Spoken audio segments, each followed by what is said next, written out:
Today, I'm teaching you guys how we guys can fix any bug on Messenger. First thing is, just check your internet, because due to slow internet, messages you want to see, they won't load. You think that's a problem, but that is not the problem. It's just a slow internet, and even with, like, a fast internet, if you're still facing the issue, then go inside your app store and search for Messenger.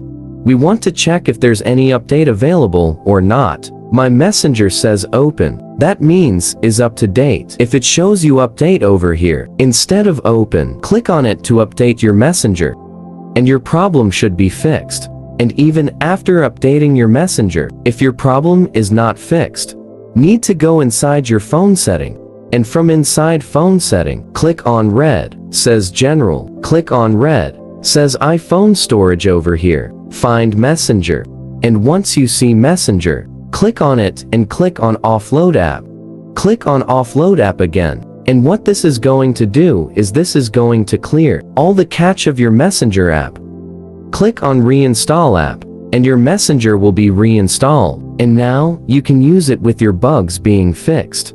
If it's still not fixed, then just delete your Messenger app and reinstall that again. Sometimes the setting being changed causes the problem. So when you delete and reinstall Messenger, all of your settings will be back to the default setting, and your problem should be fixed, and your Messenger should start to work properly. That's how we guys can fix this issue.